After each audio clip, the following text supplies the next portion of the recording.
Hello everyone. आज हम बात करेंगे कि CW कैटेगरी में सीट अलॉटमेंट जो होता है वो कैसे होता है, और अगर आपको ऑलरेडी कहीं पे सीट मिली हुई है तो फिर उसका क्या होगा अगर आपको CW में भी सीट अलॉट हो गई तो आज हम इन सब चीज़ों के ऊपर बात करने वाले हैं। सो सबसे पहले तो CW में सीट एलोकेशन जो होता है वो किस बेसिस पे होता है।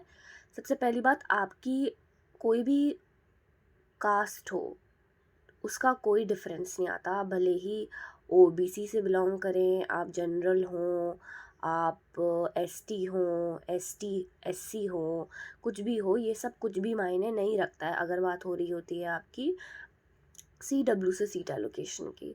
वहाँ पे केवल दो चीज़ें ही मैटर करती हैं। सबसे पहली जो इम्पोर्टेंट चीज़ होती है आपकी प्रायोरिटी। सेकेंडली जो आपकी बहुत इम्पोर्टेंट चीज़ होती है वो होते हैं आपके मार्क्स। उसके अलावा आप किसी भी चीज़ से बिलोंग करते हो कोई मतलब नहीं है, ठीक है। सबसे पहले जो होता है वो ये चेक करते हैं कि बच्चा प्रायोरिटी 1 का है, 2 का है, 3 का है, किसका है, ठीक है। अगर मान लो 1 वाले बच्चे के मार्क्स 400 हैं और 3rd वाले बच्चे के मार्क्स 600 हैं, स्टिल जो कॉलेज मिलेगा, अगर इसने नॉर्थ कैंपस भरा है तो इसे पहले मिलेगा। अगर सीट फुल हो गई तो इस बच्चे को साउथ कैंपस ही मिलेगा, भले ही इसके मार्क्स ज़्यादा हों बट प्रायोरिटी कम है। आई थिंक ये चीज़ आप लोगों को क्लियर हो गई होगी, पहले भी मैं इस चीज़ के बारे में डिस्कशन कर चुकी हूँ, ठीक है। आपकी जो लिस्ट होती है, प्रायोरिटी लिस्ट, वो वही रहती है जो आप एक बार भर चुके हो, वो चेंज नहीं होती है। ये चीज़ भी आप लोगों को क्लियर हो गई होगी। अब हम आते हैं इस चीज़ पे कि आपको जैसे जब सीट अलॉट होगी तो कैसे दिखाई देगा। तो जो CSCS पोर्टल होता है उसके ऊपर जैसे नॉर्मल सभी बच्चों का दिखाई दे रहा है ना कि ये सीट अलोकेटेड है, ये सीट अलोकेटेड है, दो ऑप्शन आते हैं, एक्सेप्ट कर लो या तो रिजेक्ट कर दो या जो कुछ भी है, वेरिफिकेशन के लिए आता है, वो सब चीज़ें आपका लिख करके आएगा। तो आपको वो सब चीज़ों का ध्यान रखना है, उनको फिल करना है, एक्सेप्ट करना है वहाँ से। उसके बाद आपका आता है कि अगर आपको ऑलरेडी सीट एलोकेटेड है, मान लो आपका ARSD में हुआ है, ठीक है।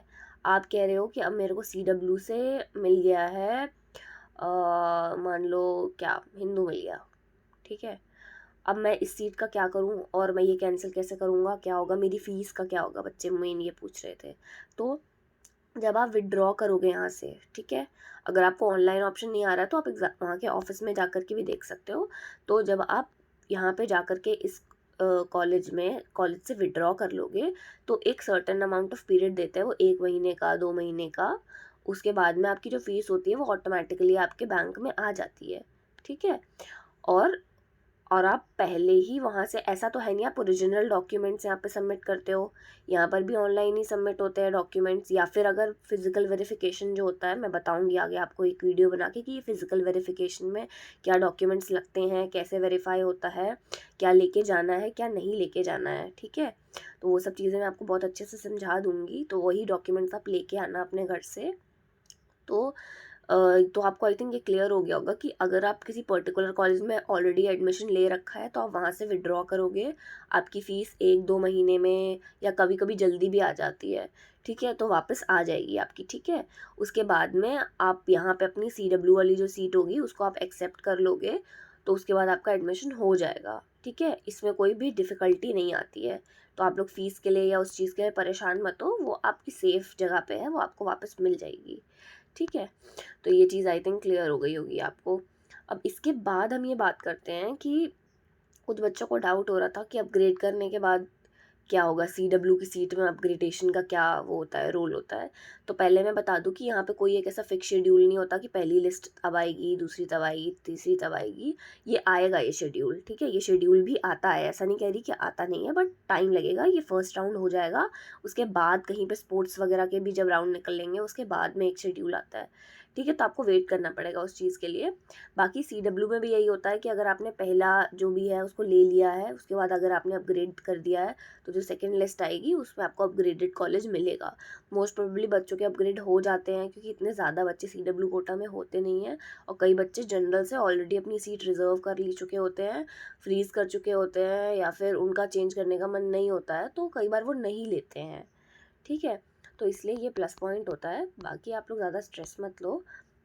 और कोई भी क्वेरी हो तो आप मुझे बता सकते हो। मैंने आपको बता दिया है कि इस तरीके से सीट एलोकेशन होता है CW कैटेगरी में, ठीक है। तो ये बहुत ही सिंपल सा प्रोसीजर होता है। वो लोग यही करते हैं, आपकी प्रेफरेंस लिस्ट लेते हैं, आपकी प्रायोरिटी देखते हैं, आपके मार्क्स देखते हैं, उसके बेसिस पे वो एलोकेशन कर देते हैं।